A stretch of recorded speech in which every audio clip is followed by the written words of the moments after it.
Shalom amigos, Laila Toble Kulam. Muy buenas noches, bienvenidos todos, Baruch Hashem, para una noche más del estudio del Tanaj.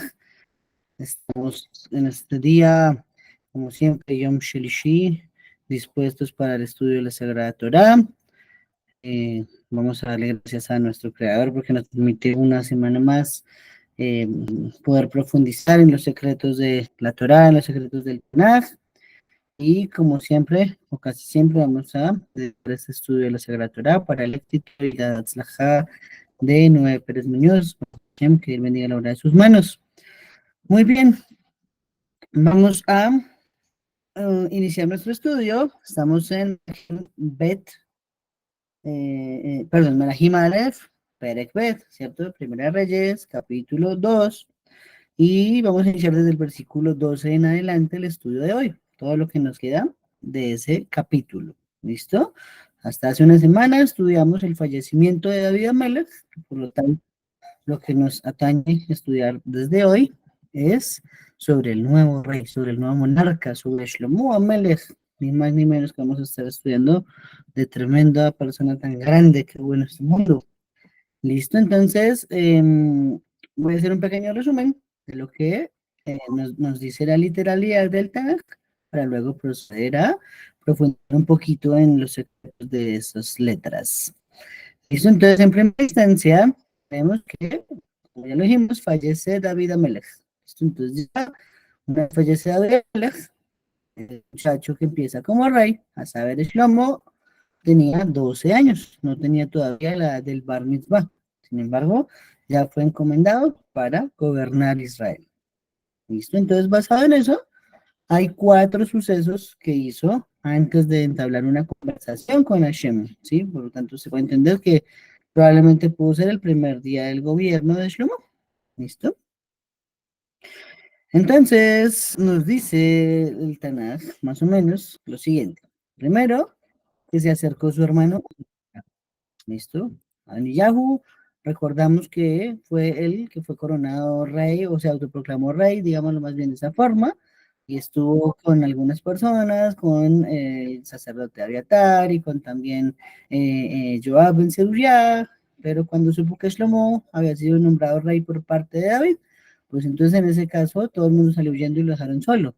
Sí, habíamos, lo último que habíamos estudiado sobre él es que se había ido y se había refugiado en el Mishkan esperando que no se le diera muerte, y Shlomo le dijo que iba a salvarse, estaba adecuadamente. Entonces hasta ahí, normal. Pero entonces aquí aparece otra vez en escena este hombre, Adoniyahu, hermano de el rey Shlomo. Y entonces nos dice que se acerca a Bathsheba, ¿cierto? A la mamá del rey. Y le plantea y le dice, quisiera que me ayude. Entonces ella le dice, ¿es pacífica su venida? Ok, entonces él responde, sí, es pacífica totalmente. Entonces, basado en eso, él empieza a hacer un pedido y le dice, Bathsheba, usted sabe que yo iba a ser nombrado rey de Israel, ya el pueblo estaba todo dirigido hacia mí, había ganado el favor de todos, pero al final fue de Hashem, de parte suya, que llegara a ser el rey Shlomo. Está bien. Entonces, como ahora es el rey, mi hermano Shlomo, quisiera yo pedir algo delante de él, y es que me entreguen como esposa a Abishag la Shunamí, ¿cierto? Recordemos que Abishag la Shunamí es la mujer que había sido nombrada por los consejeros de la que ha sido escogida en todo el territorio para calentar a David Amelech en el lecho antes de su muerte, ¿cierto? Entonces ahora a esa mujer, que nos dijo la Torah que era Yafameot, muy hermosa, muy preciosa, ahora la pretende Adoniyahu, ¿sí? Entonces Bathsheba dice, yo voy a hablar por ti ante el rey. Ok. Entonces ahí luego nos dice que Bathsheba se dirige a donde Shlomo para hablar en favor de Adoniyahu, pidiéndole lo que acaba de clamar Adoniyahu para él. Ok. Y entonces aparece y nos dice algo muy interesante, ¿no? Entonces Shlomo se sentó sobre su trono e hizo poner un trono para la madre del rey para que se sentara a su derecha, ¿cierto? Ok, la madre del rey, no dijo Bathsheba, pero dijo la madre del rey. Vamos a ver ahora más adelante qué significa eso. Y luego procedió a presentarle la petición, le dijo, Shlomo, hay algo pequeño que quiero solicitar, debo pedirle la ayuda con un asunto. Y entonces Shlomo dice, claro que sí, dime, tú necesites que yo no volveré de mi tu rostro. Entonces ahí en ese momento es donde Bathsheba le plantea, y le dice que Abishag la Shunamí sea por esposa eh, a Adonía. ¿Ok? Entonces ahí vemos que Shlomo se pone muy enojado, se busca con su madre, le dice, ¿cómo me estás pidiendo que le dé Abishag la Shunamí para Adoniyahu? Entonces dice, solicita también para él entonces el reino, ¿cierto? Porque es mi hermano mayor, y también para Abiatar el Cohen y para Joab, hijo de Zeruya. Entonces aquí vemos que Shlomo se puso de mal genio, se enojó con su madre por la petición que le está haciendo, y entonces ahora él da su primera decisión. ¿Cuál es su primera decisión? Que Adoniyahu dice, ha hablado contra él mismo estas cosas. ¿Sí? Vive Hashem, que me ha establecido firmemente y me mantiene, ¿cierto? Sentado sobre el trono de David, mi padre, que morirá. Entonces inmediatamente nos dice que Shlomo Amelech envía a Benayahu, Ben Yehoyada, y entonces él procede a arrojarse sobre Adoniyahu y muere. Pues aquí tenemos la primera decisión. Y ahora viene el cumplimiento de todo lo que le pidió David antes de fallecer. ¿Sí? Sobre Adoniyahu, David no dio ninguna disposición. Entonces esta decisión la tomó solo Shlomo. ¿Sí? Bien. Pero sobre los otros tres que va a nombrar a continuación, el Perec 2, el Perec Bet, sí, David le dio recomendaciones especiales. Estamos hablando de, primero, el Cohen e Ibiatar. ¿Listo? El Cohen e Ibiatar, entonces le dice Shlomo, debes irte a Natot, a tus campos. Merecerías la muerte, pero no te daré muerte porque llevaste el arca de Hashem delante de David mi padre y sufriste también la aflicción todo el tiempo que mi padre sufrió la aflicción. Entonces nos dice que referente al Cohen e Ibiatar, él fue expulsado hacia su tierra en Anatot y allí se quedó a vivir pues hasta que falleciera. ¿Listo? Y esto era para cumplir, nos decía así la palabra de Shem que había hablado contra la casa de Eli en Shiloh. Listo, ok.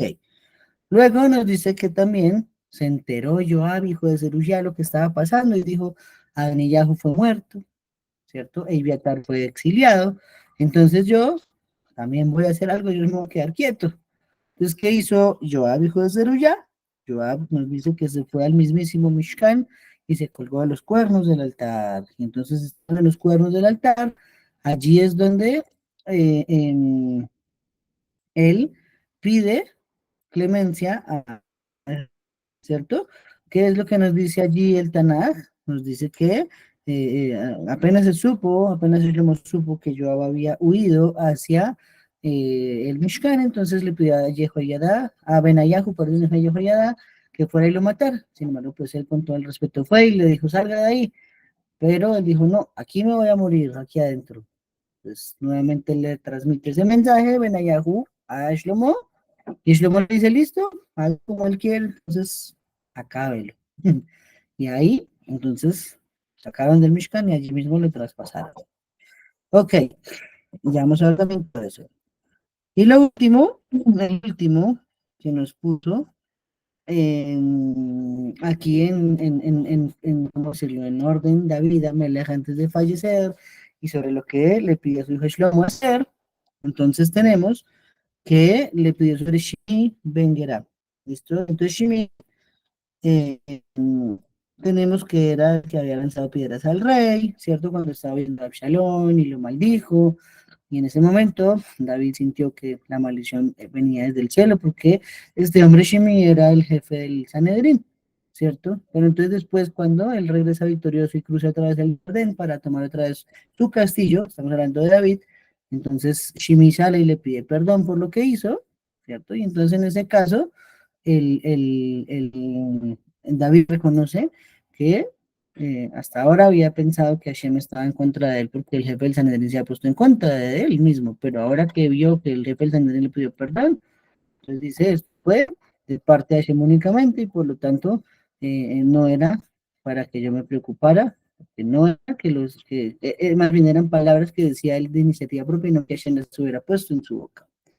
Entonces Shlomo le pone, aquí tenemos la primera casa por cárcel, ¿cierto? Shlomo le dice a Shimi que debe construirse una casa en Jerusalén y el resto de sus días de vida no puede salir de Jerusalén. Si llega a cruzar los límites de Jerusalén, entonces en ese caso será ejecutado. Entonces Shimi dice que está correcto lo que le propone Shlomo o lo que le sentencia, más bien, digámoslo de esa forma, y por lo tanto, entonces de ahora en adelante no va a salir en calle Jerusalén, pero con el tiempo nos dice que pasados 3 años, dice el Tanaj, entonces dos de los esclavos de él huyeron hacia Akish en Gat, y por lo tanto Shimi salió de Jerusalén, se fue hacia Gat, y allí buscó sus siervos, regresó a Jerusalén, pero se le dio el informe a Shlomo, y Shlomo, cumpliendo la palabra de lo que habían acordado, pues al final sentenció a muerte a Shmi, y por lo tanto termina este capítulo diciéndonos que el reino de Shlomo fue firmemente establecido. ¿Listo? Firmemente establecido fue el reino de Israel en la mano de Shlomo. Muy bien. Ahora sí vamos a analizar estas líneas. Bendito sea Shem. Listo. Entonces, lo primero, dice Rashi sobre el reinado de Shlomo, ¿cierto? ¿Cómo empezó el versículo 12, que es desde donde partimos el día de hoy? Nos empieza diciendo, en cuanto a Shlomo, se sentó sobre el trono de David su padre y gradualmente su gobernación vino a quedar muy firmemente establecida.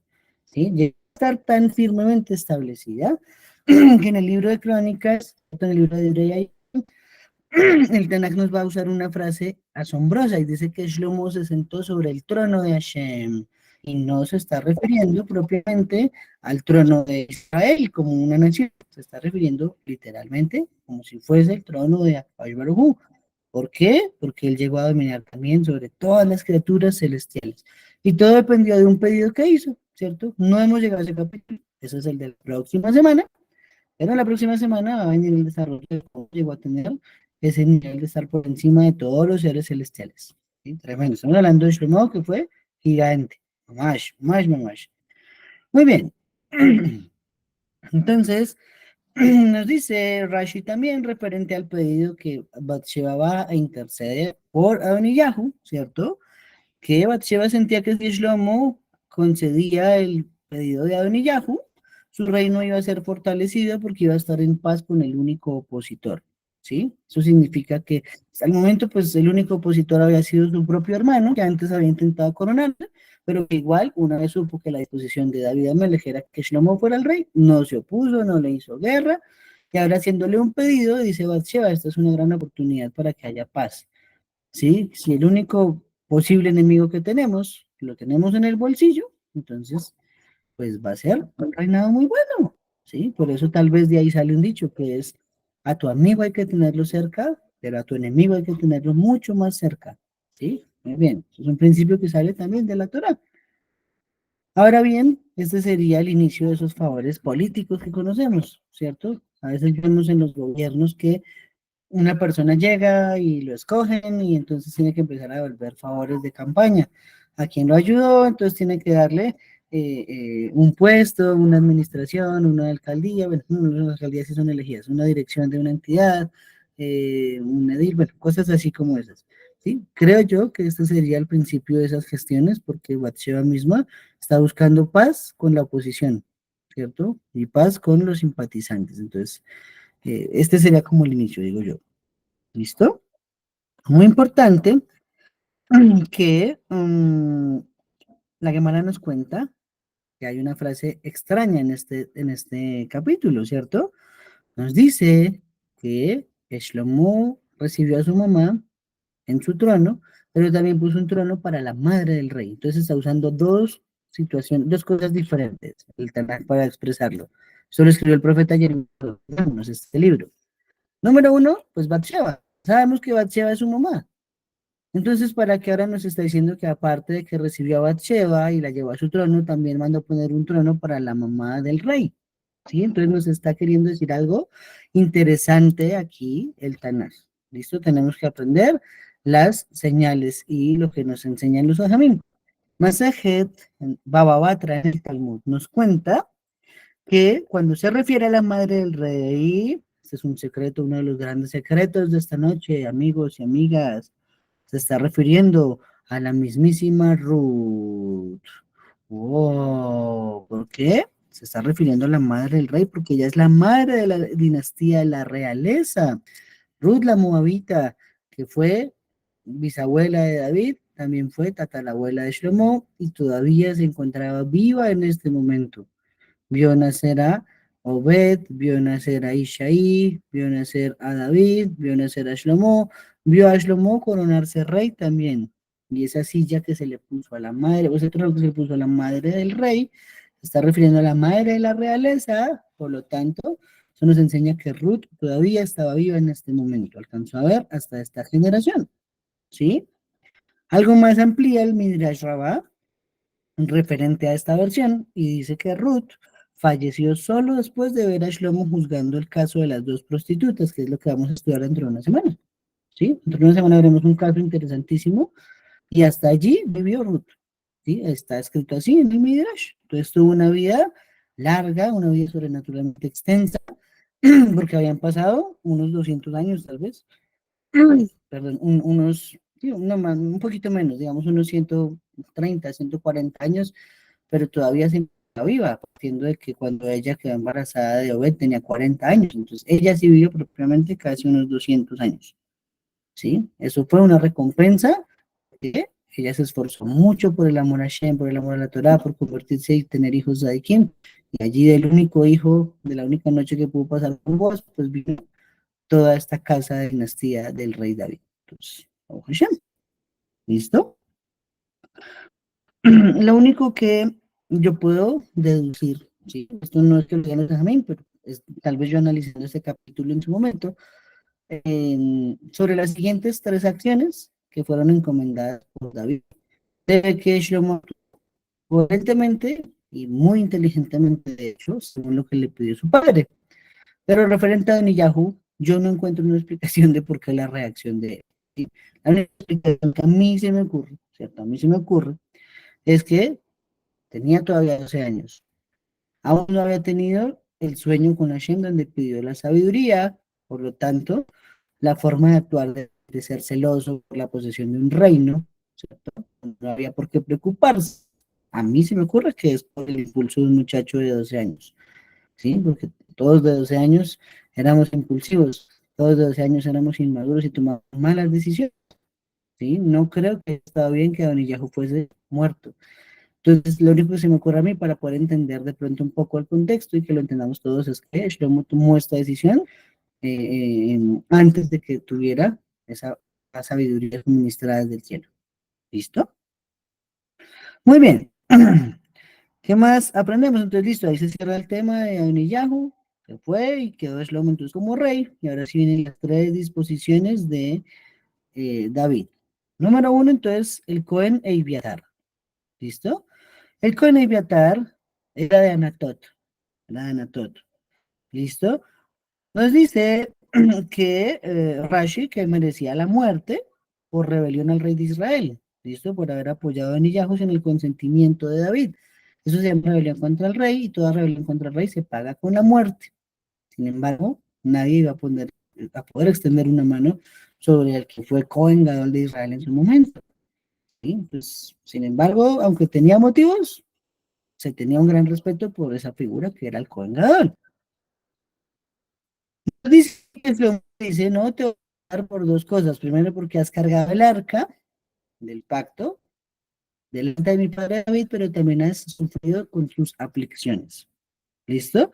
Y de aquí de el versículo que se utiliza para describir lo que pasó con Abiatar y con David cuando huían de Absalom, se aprenden varias previsiones del día de Yom Kippur. ¿Listo?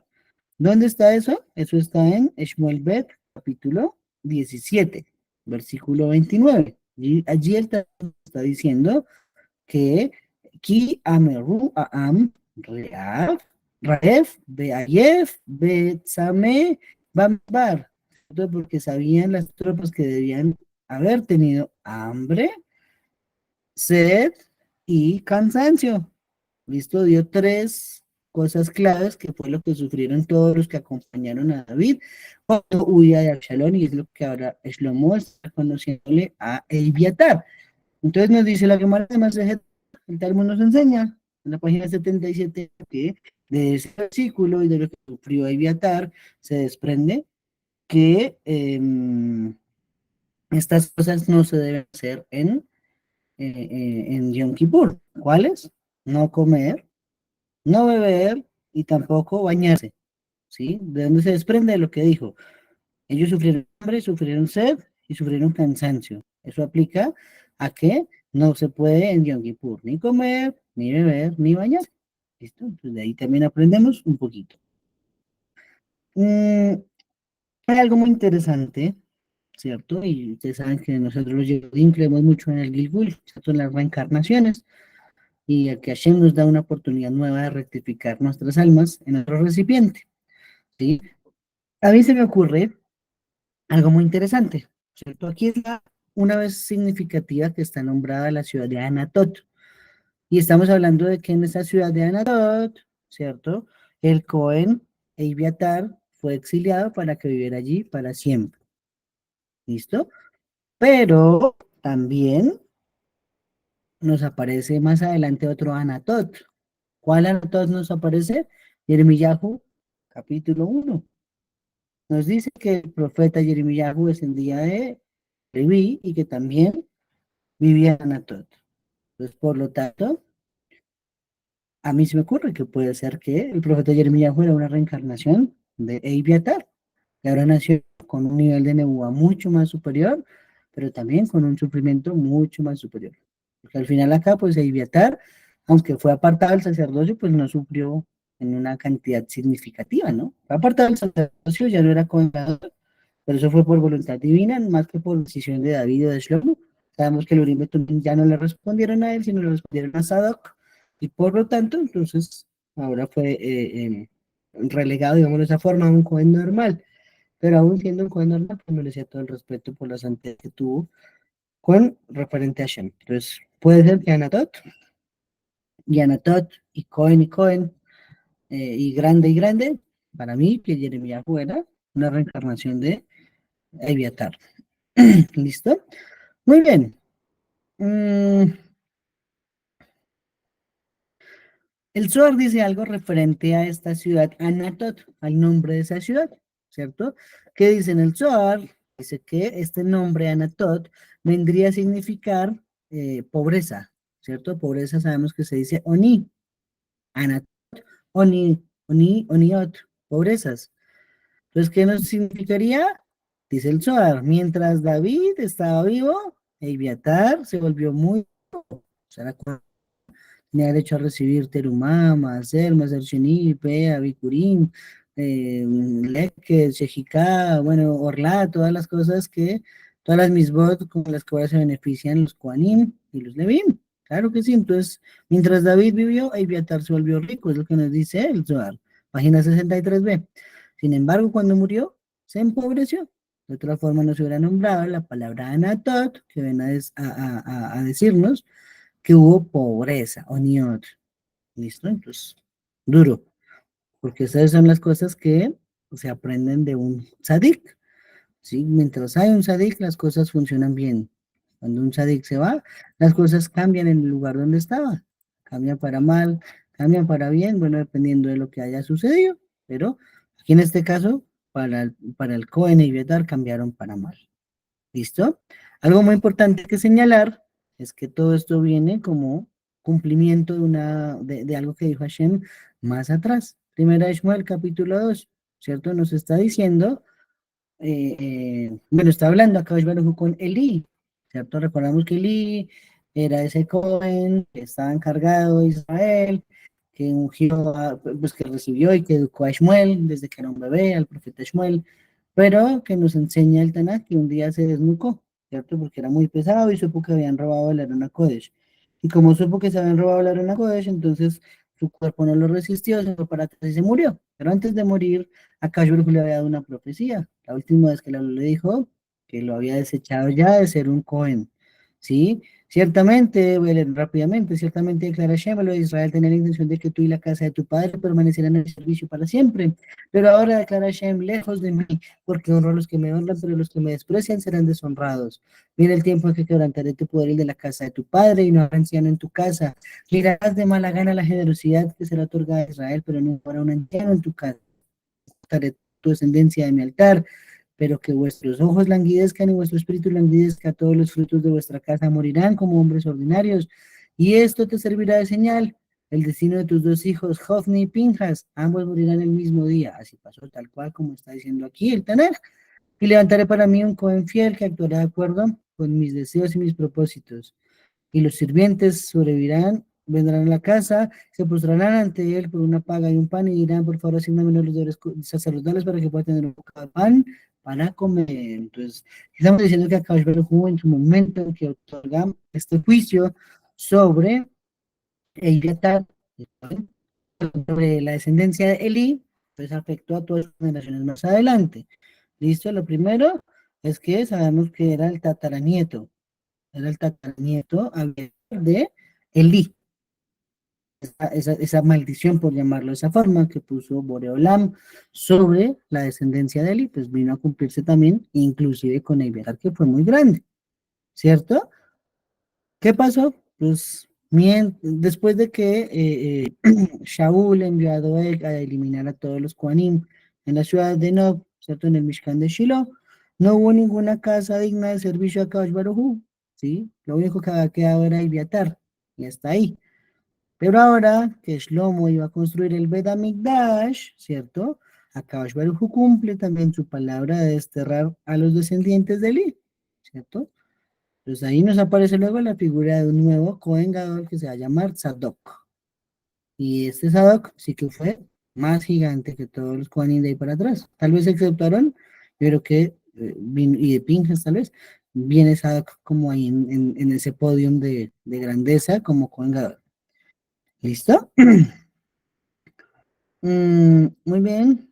Y entonces, Eviatar, desterrado y vivir en Anatot por siempre. Primera vez que tenemos un caso como de casa por cárcel en el Tanaj. ¿Listo? Muy bien. Ahora sigue el segundo, la segunda disposición que pide David antes de fallecer y que va a ejecutar ahora Shlomo. Y es Joab, hijo de Zeruya. ¿Sí? Era gigantísimo, ¿no? Hemos estudiado sobre Joab, que este hombre era impresionante, era un gran jajam, una persona muy íntegra, y que también, pues como todos nosotros y cualquier persona que sea tanto íntegra como no íntegra, pues también tiene su posibilidad de caer. Todos somos humanos, ni más faltaba que hay seres perfectos. Pero entonces viene y David quiere ayudarle. Sí, yo toda la vida, antes de estudiar el Tanaj en profundidad, pensaba que como que David había sido injusto.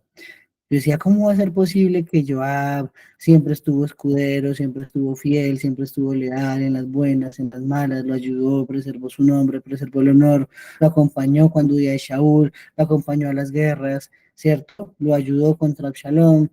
Y ahora, antes de morir, David dio una orden en contra de Joab. A mí me parecía eso, la verdad, muy injusto. Y la verdad es que la literalidad nos llevaría a pensar que así es, que es injusto. Hay que estudiarlo suave, para que entendamos qué fue lo que quiso hacer David y qué fue lo que ejecutó Shlomo. ¿Listo? Entonces, en primera instancia, nos dice que Joab escuchó la noticia, y entonces él mismo se recluyó dentro del Mishkan. Pero ¿cuál noticia, no? Entonces, Rashi cita que hay tres opciones que pudo haber escuchado y pudo decidir exiliarse. La número uno, que David dio un decreto contra él. Entonces, si se enteró que por allí David Amelech antes de fallecer encargó que para Joab y que bajara con Sere antes que ir así al Olam. Entonces, ok, eso es el primer motivo por el cual pudo haber ido al Mishkan. El segundo motivo fue al saber que mataron a Adoniyahu, o el tercer motivo al saber que se fue desterrado a Abiatar. Entonces, tenemos por cualquiera de las tres que todo nos casaría en cuanto a que le cause una preocupación a Joab que lo lleve a refugiarse dentro del Mishkan. ¿Listo? Pero aún así dentro del Mishkan, entonces nos dice la camarada algo muy interesante, ¿no? Nos dice que Joab no quería que el rey le diera muerte, ¿cierto? Y buscaba extender su vida un poquito más. Entonces metiéndose al Mishkan, Joab dijo, no, aquí no me va a pasar nada, aquí no me van a coger, no me van a matar y por lo tanto aquí me quedo, ¿sí? Mala decisión. ¿Por qué? Shemot 21:14. ¿Qué nos dice Shemot 21:14? Cuando uno conspira contra otro y lo mate a traición, ¿cierto? Sacaréis a esa persona de mi mismo altar para ejecutarla. Eso estuvo en la parasha que acabamos de leer esta semana. Mishpatim. Shemot 21:15 nos dice entonces que cuando una persona conspira contra otra, lo mata a traición, no puede ir a una ciudad de refugio, ¿cierto? No se puede quedar quieto el pueblo, sino que tiene que, incluso si está dentro del Mishkan, sacarse para ser ejecutado, porque pagar vida por vida, ¿cierto? Bueno, en este caso hay mucha legislación al respecto, pero entonces aquí para cerrar la idea, aunque Joab se refugió dentro del Mishkan, la Torah ordenaba que ni siquiera alguien que hubiese asesinado premeditadamente podía quedarse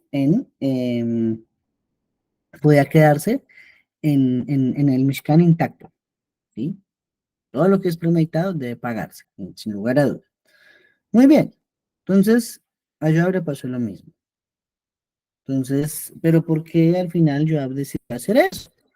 Entonces ya sabemos que Joab era un sabio, ¿sí? Aparte de querer prolongar su vida, que tal vez Shlomo no lo matara, nos dice el Midrash Tanhuma que él tuvo un razonamiento. ¿Cuál fue el razonamiento? ¿Listo? Una persona que es muerta por un Beit Din es enterrada en una fosa común. ¿Listo? Eso es muy importante. Miren que nosotros vemos la muerte muy distante y pues Rashan que sí sea así, que está muy distante, pero no planeamos muchas veces la forma en que vamos a ser sepultados. Y pidámosle a Hashem que nos dé los recursos y nos dé la manera de comprar un lote a perpetuidad para que nuestros cuerpos queden sepultados cuando muramos. ¿Sí? Nada de cremaciones y nada de esas cosas que no se deben hacer. En fin, si alguien era ejecutado por orden de un Beit Din, entonces esa persona tenía que ser enterrada por default en una fosa común. No había nada que hacerle, una fosa común. ¿Listo? Sin embargo, las personas que eran ejecutadas por el rey de Israel, que es otra entidad diferente a un Beit Din, esas personas sí podían ser sepultadas donde ellas quisieran. Entonces aquí viene ese pensamiento que tuvo Joab. Dijo, bueno, tenemos dos opciones. Voy a juicio, el Sanedrín me sentencia a muerte y me tengo que quedar en mi cuerpo en una fosa común.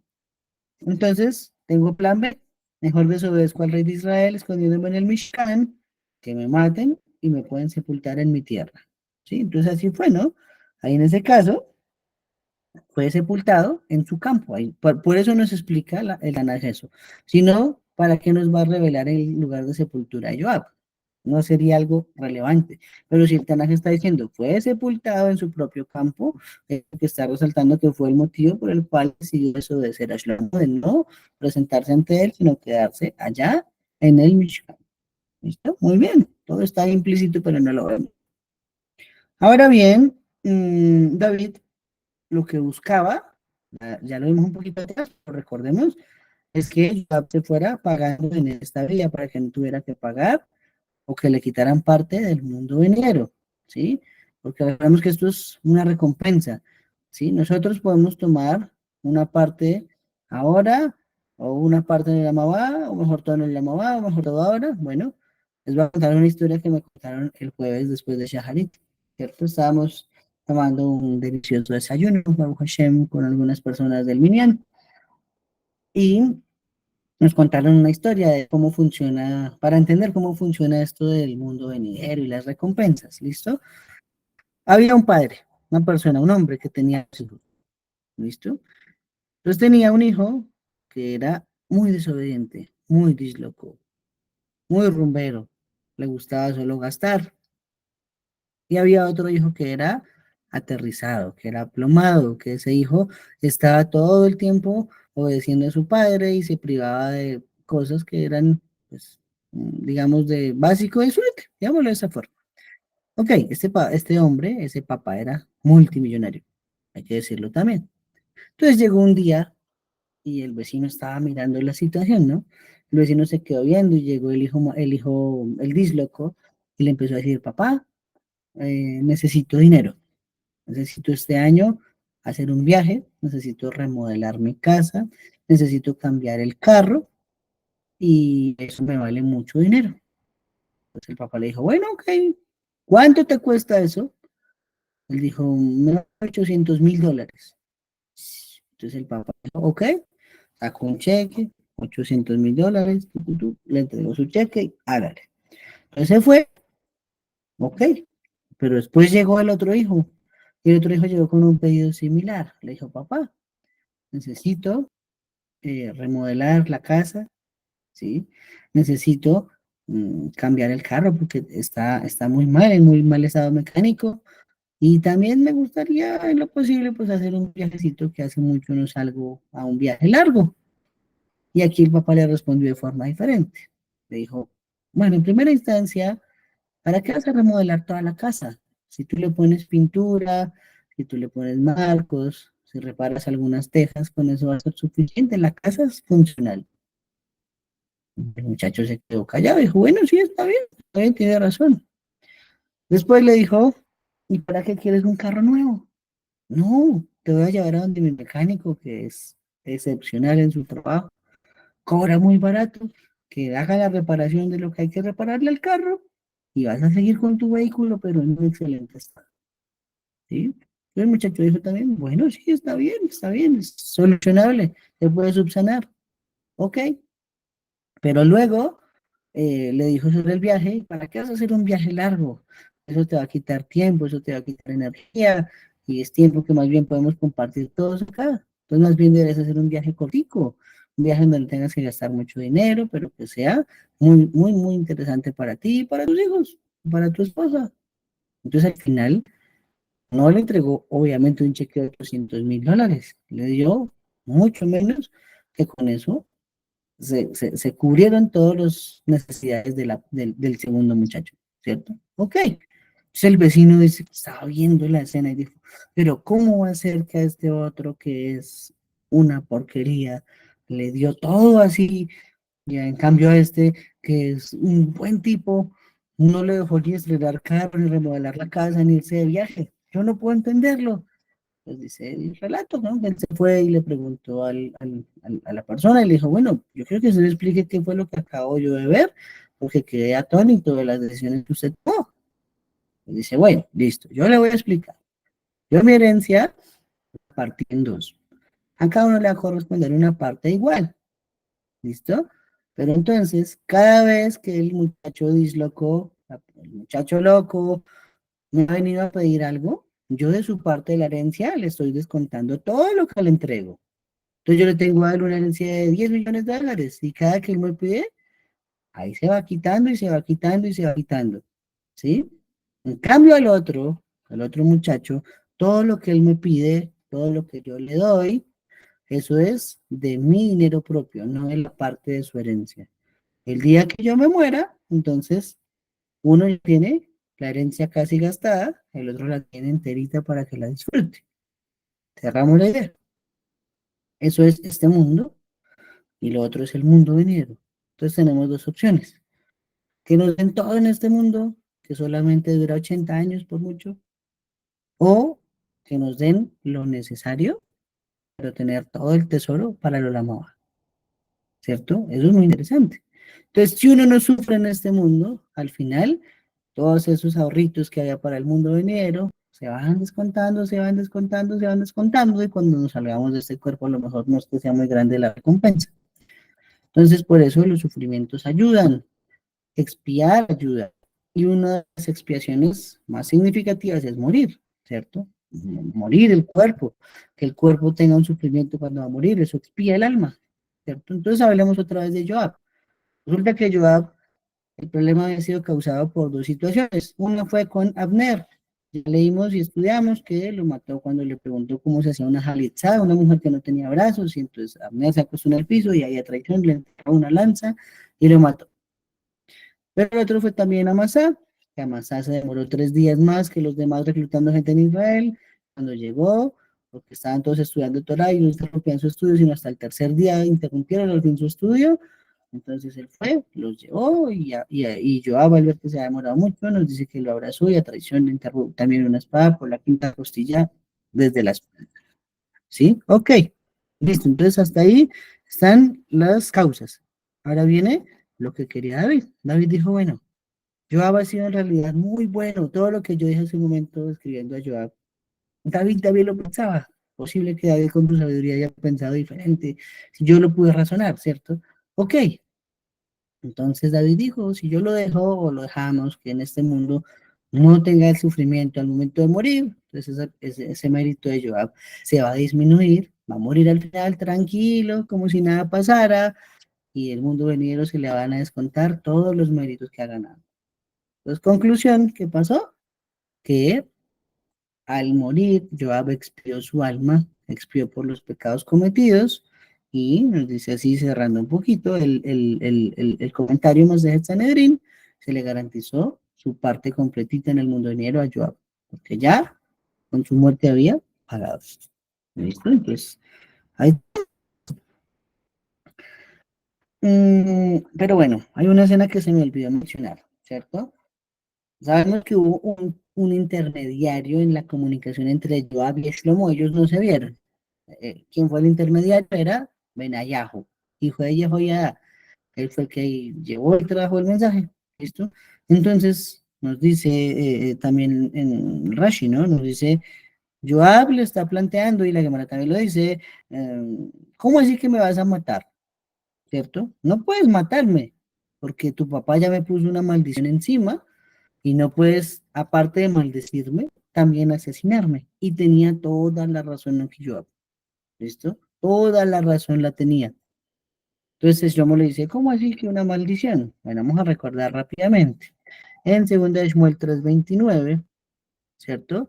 Dice David, que la culpa caiga sobre la cabeza de Joab y sobre toda la casa de su padre, que nunca falte en la casa de Joab alguien que padezca flujo o erupción, ni quien maneje el uso, ni muerto a espada, ni falto de pan. Cinco cosas o 5 maldiciones diferentes puso David Amelech sobre Joab debido a lo que pasó con Abner. ¿Listo?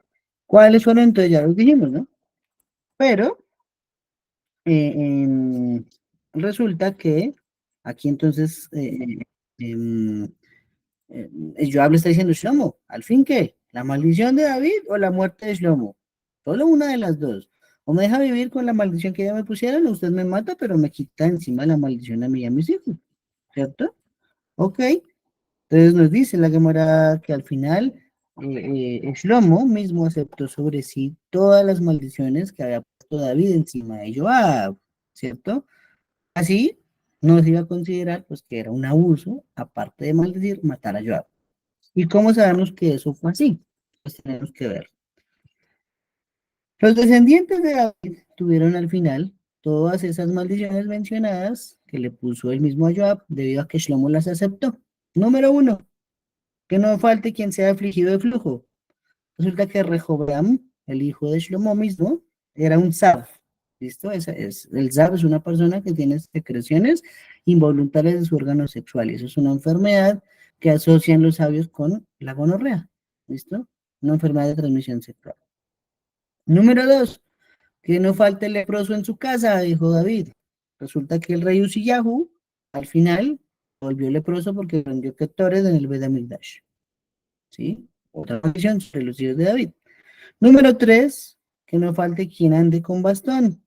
Tenemos el rey Asa, que nos dice el Tanaj, que enfermó de los pies, así que tenía que andar con bastón. Número 4, que no haya quien falte que caiga espada.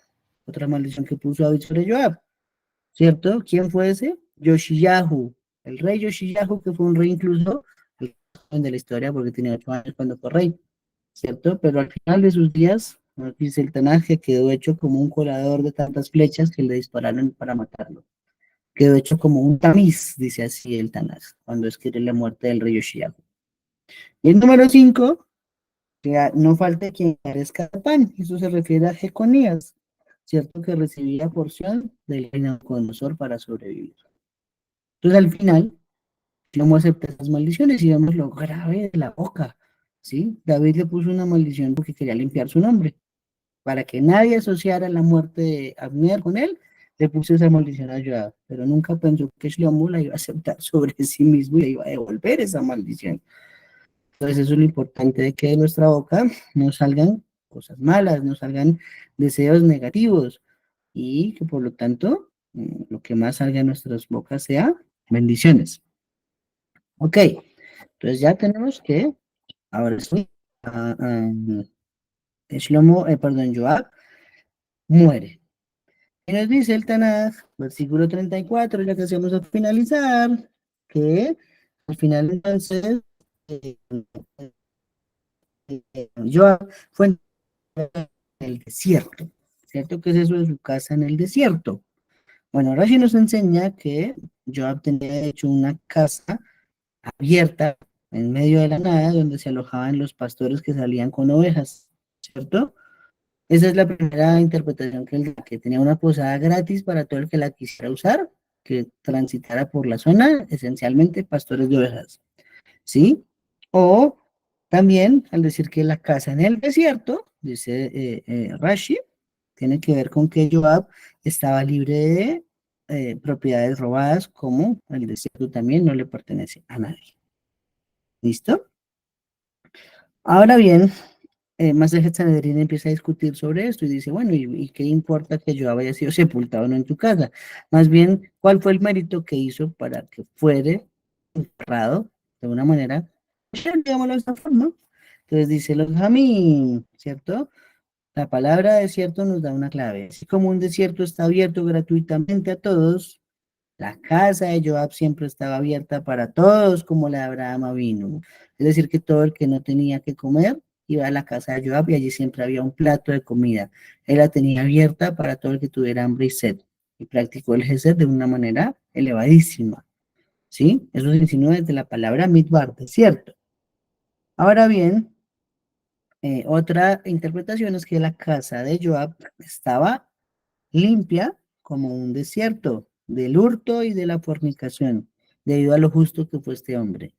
El Midrash nos cuenta que referente a Joab, mientras él fue general del ejército de Israel, jamás hubo un saqueo que no estuviese autorizado por David. Jamás nadie tomó algo por debajo de cuerda, ni él mismo permitió que alguien hiciera eso. Sí, era tal la integridad de Joab, que así se manejaba, y esa integridad fue lo que pesó al favor de él para que fuese sepultado de una manera correcta dentro de su casa del desierto. ¿Listo? Ahora bien, sigue el último encargo de David. Último encargo de David, ya pasamos entonces por Eviatar, ya pasamos por Joab, y al comienzo el Tanakh sobre Adoniyahu, que eso no fue encargado por David, pero lo decidió Salomón. Ahora viene el último, Shimi.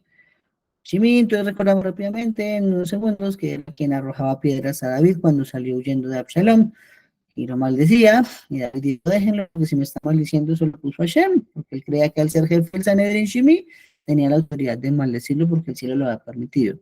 Pero cuando él regresa del Jardín ya victorioso y vuelve a ocupar su palacio en Jerusalén, entonces Shimi lo que hace es salir y pedirle perdón, y le dice, perdón, yo me equivoqué, yo no sabía lo que decía, perdóneme la vida, y dijo, yo le perdono la vida, pero Shlomo le dijo Juan antes de morir, no permitas que se vaya en paz al Sheol, porque me humilló y me trató muy mal. ¿Sí? Entonces, bueno, David sí le perdonó la vida, pero Shlomo fue otra medida. ¿Qué fue lo que decidió Shlomo? Lo condenó, digo yo entre comillas, lo condenó, porque eso no es una condena a vivir en Jerusalén de por vida. Imagínense eso, qué condena tan bonita, ¿no? O sea, uno estar en la casa de Hashem, donde está la santidad, el lugar sagrado, el sitio que lo escogió en este mundo para poner allí su presencia, pues chévere, allá sí vale la pena, pero vivía en libertad totalmente por toda la ciudad, no puede salirse de los límites de la ciudad, fue lo único que le marcó a Shlomo, ¿sí? Entonces dice Rashi, David le encarga, debes actuar con él conforme a tu sabiduría. ¿Y qué hizo Shlomo? Él dijo, yo no lo quiero matar, pero él tiene que dar un motivo para matarlo, porque mi padre le prometió que no moriría. Entonces yo lo voy a confinar a Jerusalén. Si se sale a Jerusalén, pues ahí tenemos ya el motivo de desobediencia que lo llevará a la muerte. Ok, entonces en ese orden de ideas, Shlomo buscaba eso, que el obedecer la orden le diera la muerte como quiso David, ¿sí? Luego, Shlomo le dice a Shimi ¿cierto? Que violó el juramento. ¿Qué pasó? Pues él estuvo 3 años quietico, pero nos dice que al tercer año se le volaron 2 siervos y se fueron a Gat, o sea, tierra de los Pelishtim, y le dieron reporte a Shimi que estaban por allá, y entonces Shimi se fue y los buscó y los trajo otra vez de nuevo, pero violó la restricción del rey, ¿sí? Se fugó de la casa por cárcel que le había impuesto Shlomo. Y por lo tanto, ahora tiene que pagar, ¿cierto? Shlomo le está diciendo que violó un juramento que involucró el nombre de Hashem. Cuando ellos hicieron el acuerdo, lo hicieron involucrando el nombre de Hashem de que ninguno de los dos iba a violar su palabra. Shlomo no iba a matar a estuviera en Jerusalén y Hashem se comprometió jamás a leer Jerusalén. Por lo tanto, si el nombre de Hashem se vio mancillado en un juramento, inmediatamente, como dice el Pituma Ketoret, hay admita, merece la muerte. Por lo tanto, ahí encontró, al final le llamó la puerta para darle la muerte a Shimi, ¿sí? Y también aprendemos del último versículo, ¿cierto? El reino de Shlomo fue firmemente establecido. ¿Qué significa eso? Que ninguna de esas acciones que hizo se consideró que estuviese mal.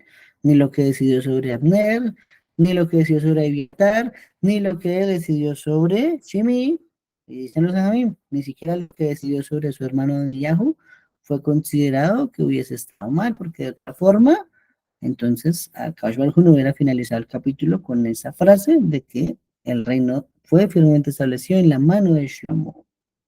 ¿Listo? Y ahí pues finaliza nuestro capítulo del día de hoy, ¿sí? Baruch Hashem, ahí cerramos el capítulo 2. La idea pues dentro de una semana, como siempre, es iniciar con el 3. Estamos un poquito más suave porque cada capítulo trae más profundidad, más profundidad, más profundidad. Empiezan a suceder las cosas más místicas de Shlomo de aquí en adelante.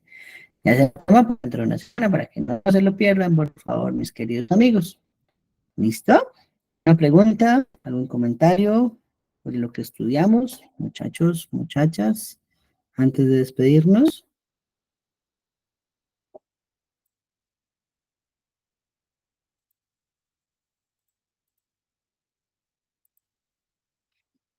Bueno, creo que no hay comentarios y no hay preguntas, entonces mis amigos, bendecimos a Shem por este precioso estudio del Tanaj. Ya con Shlomo empiezan otras cosas diferentes. Cada rey tiene su estilo y cada profeta también. Entonces, dentro de una semana empieza lo verdaderamente místico, digámoslo de esa forma, sobre Shlomo. ¿Listo? Entonces, invitadísimos todos. Y Rashem, pues la cita es para mañana, nuevamente para continuar nuestros estudios desde el par de Torah. ¿Listo a todos? Laila Kulam, Shalom amigos. Hello, More, gracias.